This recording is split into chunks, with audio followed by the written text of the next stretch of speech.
नमस्कार विद्यार्थी मित्रांनो, पात्र SSC GD 2025 ज्यांचं पण भैया मेडिकलसाठी नाव आलेलं आहे त्यांच्यासाठी हा व्हिडिओ अत्यंत महत्त्वाचा असणार आहे। आजच्या व्हिडिओमध्ये आपण सर्वात पहिले तर आपलं मेडिकल कधीपर्यंत होऊ शकते याची काय संभावना आहे होण्याची, ठीक आहे। आणि एक मी काय म्हणता येईल त्याला इनिशिएटिव्ह म्हणजे तुमच्यासाठीच एक गुगल फॉर्मच्या द्वारे एक मुलांना मार्क किती आहेत जेणेकरून आमचा कट ऑफ कितीपर्यंत वाढू शकते, किती कमी होऊ शकते, म्हणजेच जितके मुलं मेडिकल पास आहेत त्यांचे जर आपल्याला मार्क कळाले तर आपल्याला एक अंदाजा लागून जाते की आपल्याला मार्क किती आहेत, आपल्यावर किती मुलं आहेत, आपल्या खाली किती मुलं आहेत, ठीक आहे।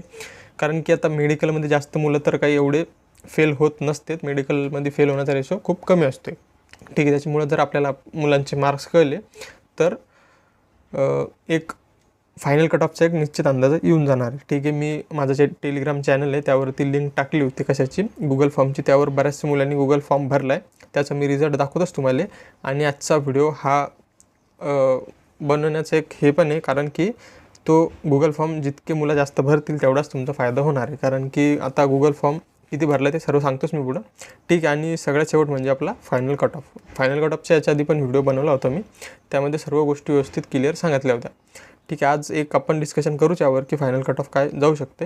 आणि एक ह्या कॅटेगरीची बी मुलं असेल की 1+ मार्क आहे, 2+ मार्क भैया मी मेडिकलला जाऊ का नाही जाऊ, ठीक आहे।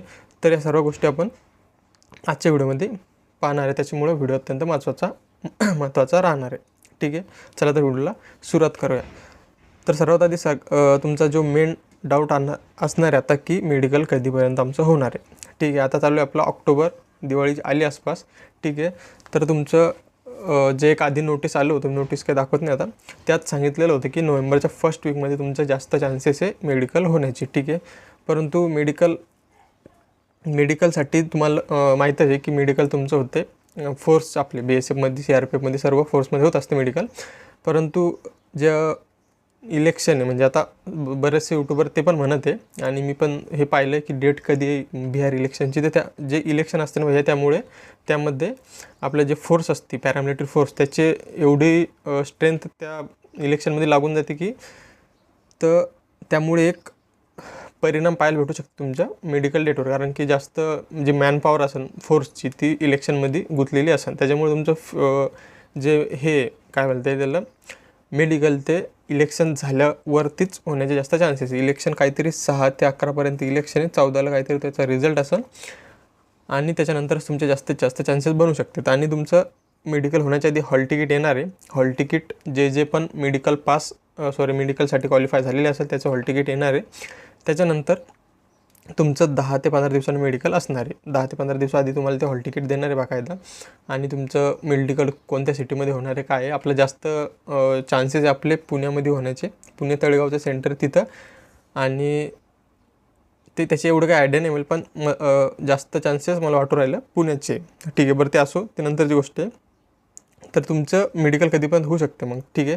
तुमच्या मेडिकलचे जास्तीत जास्त म्हणजे 100% एवढं तर फिक्स आहे तुमचं मेडिकल नोव्हेंबरमध्ये एनी हाऊ होणारच आहे, ठीक आहे। एक तर ते नोव्हेंबरच्या मिडमध्ये होऊ शकते, नाही तर नोव्हेंबरच्या लास्टमध्ये, ठीक आहे। त्याच्यामुळे जास्त ताण तुम्ही मेडिकलचा घेऊ नका, ज्याला मेडिकलचे जे पॉईंट असेल त्यांनी त्यांचं ते क्लिअर कसं होईल त्याचं ते डॉक्टरला दाखवा का काहीतरी करा आणि ते सॉल्व करण्याचा प्रयत्न करा, ठीक आहे। हे झालं मेडिकलच्या गोष्टी। मेडिकलचा डाऊट क्लिअर करून टाका, म्हणजे मेडिकलचं जास्त ताण घ्यायचं काम असतं मेडिकलमध्ये, तुम्हाला ना पळणं आहे ना पेपर देणं आहे, तर त्याच्यामुळे जास्त ताण घेऊ नका त्याचा, ज्याला जो पॉईंट असेल।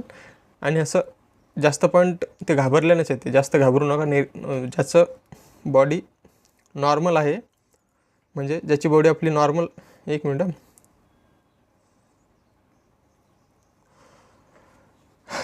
तर मेडिकलचं सांगत होतो मी, मेडिकल म्हणजे जास्त काही फुकटचं ते हे बनवून ठेवलं, ज्याची बॉडी नॉर्मल असते ती मेडिकल डेफिनेटली पास होऊन जाते, मेडिकलमध्ये जास्त फेल व्हायचा रेशो पण नसते, ठीक आहे। झालं मेडिकलचं। आता सगळ्यात मेन म्हणजे गुगल फॉर्म मी कालच्या डेटमध्ये भरून घेतले होते, पण विषय असा होता टेलिग्रामला आपला जास्त मुलं जॉईन नाही, तर तो भरला होता गुगल फॉर्म आपला जवळपास, एक मिनिट, हां, तो गुगल फॉर्म भरला होता 435 जणांना, ठीक आहे। तर एवढा कमी डाट्यामध्ये आपण काही जास्त अंदाज घेऊ शकत नाही, याच्यामध्ये बी अंदाज लागू शकते, आता मुलांना मार्क्स किती हे आपल्याला समजू शकते, ठीक आहे।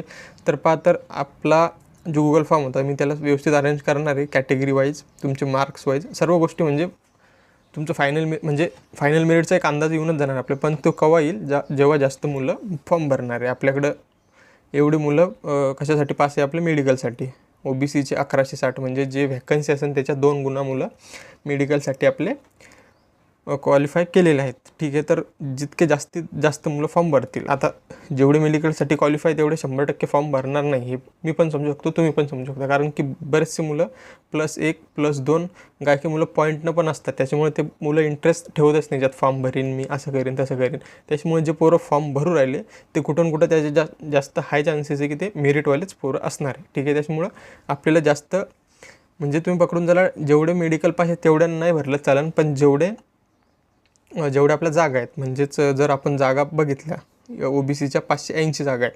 सपोज जर 600 जणांनी फॉर्म भरला आपला OBCचा गुगल फॉर्म भरला 600 जणांनी, तर 600 जणांना जर चांगले मार्क असतील तर ते म्हणजे 600 जणं तिथंच होऊन, जे 600 जणांमधला शेवटचा मुलगा असेल ज्याला सगळ्यात कमी मार्क असेल तर त्याच्या खाली आपण समजून चालू की आपला हा कट ऑफ असणार आहे, याच्या खाली पोरं राहणारच नाही. फक्त 1-2 काहीतरी होऊ शकते त्याच्यात मागं पुढं, परंतु आपल्याला एक डेफिनेटली 100%वाला आयडिया लागणार आहेच की आपले मुलांना मार्क्स किती आहे. त्यात गुगल फॉर्मचा जो डाटा असते तो एक्सेलमध्ये टाकल्यानंतर तिथं ॲव्हरेज पण निघते की मुलांना ॲव्हरेज मार्क्स किती आहेत. ठीक आहे, त्याच्यामुळे तुम्हाला डेफिनेटली तुमचं ते मार्क्स कळणारच आहे. आणि ती जी लिस्ट असणार आहे मी त्याला व्यवस्थित अरेंज करून टेलिग्रामवर टाकणार आहे, त्याच्यामुळे टेलिग्राम आपलं चॅनल आहे त्यावरती तो तुम्हाला डाटा मिळणार आहे. ठीक आहे, तर सगळ्यात जास्त इम्पॉर्टंट काय सध्या की तुम्ही हा गुगल फॉर्म भरला पाहिजे. गुगल फॉर्मची लिंक कुठे भेटणार आहे, तर ह्या व्हिडिओच्या डिस्क्रिप्शनमध्ये पण भेटणार आहे. ठीक आहे, कारण की व्हिडिओ पाहिजे 4000 जणांना फॉर्म मी आधी टेलिग्रामवर टाकला होता. टेलिग्रामवर जास्त मुलांनी भरला नसेल, तो टेलिग्रामवर जेवढे आहे त्यांनी भरला, परंतु आता यूट्यूबवरती जास्त व्ह्यू जातात ना, तर तेवढ्या मुलांनी जर भरला तो तर डेफिनेटली तुमचा फायदा होणार आहे. एवढ्या जागा आहेत आपल्या, एवढा कट ऑफ आहे आणि आपल्या जागा होत्यात सर्व कॅटेगरीच्या. ठीक आहे, यात जनरल नक्सल सर्व मी गुगल फॉर्ममध्ये अरेंज करेल की तुमचं नाव, जेंडर, एरिया काय आहे आणि तुमचे मार्क्स काय आहे, डेट ऑफ बर्थ पण आहे, सगळ्या गोष्टी.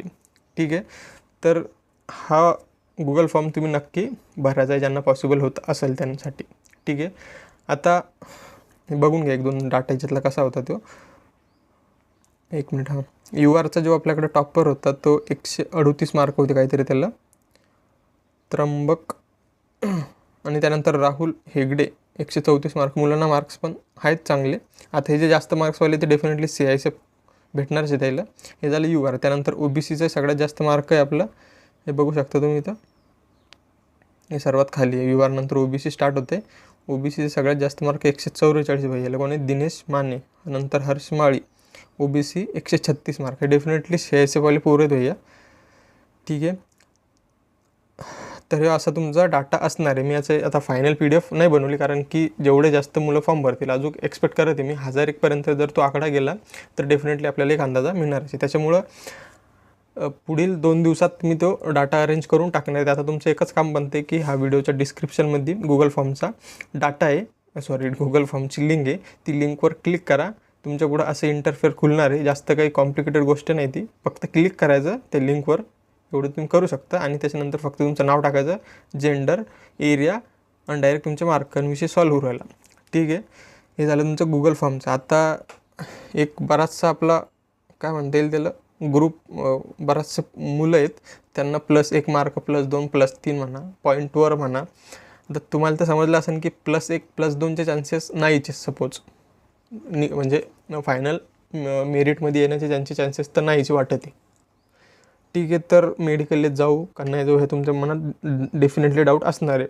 आणि काय वाटते की भैया जर आपण मेडिकलला नाही गेलो तर एक पुढच्याला नोकरी लागून जाईल आणि त्याची सीट आपण नाही गेलो तर त्याला आपली सीट भेटणार आहे. तर असा देशभक्त तुम्ही बनू नका एवढे, कारण की तुम्ही नाही बी गेले आणि गेले बी तर ते जे सीट असते तुमचं एक जागा त्यावर काहीच फरक पडणार आहे. त्याच्यामुळे कोणाकोणाला वाटते असं की मी नाही गेलो तर माझी सीट दुसऱ्याला भेटून जाईल.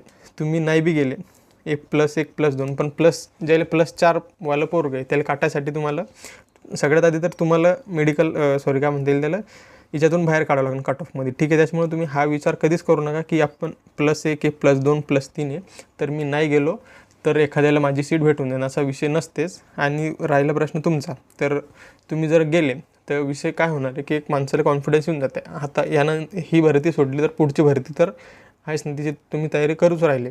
ठीक आहे. तर मेडिकलचं जर तुम्हाला कॉन्फिडन्स येऊन गेला की भाई आपली बॉडी 100% फिट आहे, आपल्याला डायरेक्ट गव्हर्नमेंटचा सही शिक्कावाला आपल्याकडं पेपर येऊन जाते की भैया मी मेडिकलमध्ये पास होतो, 2025च्या मेडिकलमध्ये पास होतो. त्याच्यामुळे तुम्हाला ते मेडिकलसाठी मेंटली प्रेशर असताना ते काहीच राहत नाही. त्याच्यामुळे माहिती अंदाजानं तुम्ही मेडिकलला गेले तर तुम्हाला एक कॉन्फिडन्स येऊन जाते मेडिकलचा. तरी जर तुम्हाला SSC GDची यानंतर तयारी करण्याची नाही तर कोणता बी एक्झाम असू द्या डिफेन्स रिलेटेड, त्याच्यामुळे एकदा तुमचं मेडिकल फिट असले तुम्ही तर तुम्हाला पुढचं टेन्शन राहत नाही. ठीक आहे. तर हा प्रश्न झाला मेडिकलवाल्याचा, तुम्हाला जायचं का नाही. ठीक आहे. शेवटी तुमचा निर्णय तुमचाच असणार आहे. आत्ता विषय असते आपला विषय म्हणजे फायनल कट ऑफ आपला कितीपर्यंत जाऊ शकते. मी मागचा जो व्हिडिओ होता त्यामध्ये व्यवस्थित सांगितलं होतं. ठीक आहे. तर विषय असा होता की आपलं फिजिकलपासून मेडिकलपर्यंत लगभग +10 आपला कट ऑफ वाढलेला आहे. ठीक आहे. जर मागचे कट ऑफ आपण बघितले 2024चा तर +20 म्हणजे मागच्या वेळेस तर मेडिकलसाठी कट ऑफ नव्हता, परंतु फिजिकलपासून फायनल डायरेक्ट कट ऑफ आपला +20 लगभग सर्व कॅटेगरीमध्ये 20च्या जवळपास कट ऑफनं जम्प केलेली होती. ठीक आहे. तर आता ऑलरेडी जवळपास +10च्या जवळपास कट ऑफ वाढला आहे. अजून 10 एक्सपेक्ट करू शकतो का आपण, तसा विषय नाही होणार, कारण की पेपरची लेवल बघितली बऱ्याचशा गोष्टी आहे ह्या वर्षी. तर +10 मी म्हणत नाही की एवढा वाढणार आहे. तर आता जास्तीत जास्त चान्सेस तुमचं 7 ते 8 मार्क जास्तीत जास्त वाढण्याचे. ठीक आहे. परफेक्ट आकडा तुम्हाला पाहायचा असेल तर मागचा व्हिडिओ आहे त्यामध्ये व्यवस्थित मी सांगेल सगळ्या फॅक्टरच्या बेसवरती. ठीक आहे. ह्या व्हिडिओमध्ये फक्त एक जनरली सांगते मी 7 ते 8 मार्क, आणि एखाद्याला जास्त जर असेल +10 +12 तर त्याचं 100% डेफिनेटली सिलेक्शन होणार आहे. ठीक आहे. तर आजच्या व्हिडिओमध्ये बस एवढंच. एक शेवटी परत सांगतो की गुगल फॉर्म जर शक्य असेल तर भरूनच टाका. तुमचा नाही तर मित्राचा तुमचा फायदा होणार आहे. गुगल फॉर्मची लिंक डिस्क्रिप्शनमध्ये भेटून जाईल. आणि हा व्हिडिओ प्रत्येक व्हिडिओने मला तुम्ही लाईक करा. जर हा व्हिडिओ तुम्ही जास्त लाईक केला तर यूट्यूबचा अल्गोरिदम असते की त्याला वाटते की हा व्हिडिओ इम्पॉर्टंट आहे, ते दुसऱ्यापर्यंत पोहोचवते. SSC GDवाला महाराष्ट्रातल्या कॅन्डिडेटपर्यंत आपोआप पोहोचून जाईल. त्यासाठी व्हिडिओला लाईक करणं महत्त्वाचं आहे. ठीक आहे. चला तर भेटूया पुढच्या व्हिडिओला भैया. तोपर्यंत भैया जय हिंद, जय महाराष्ट्र.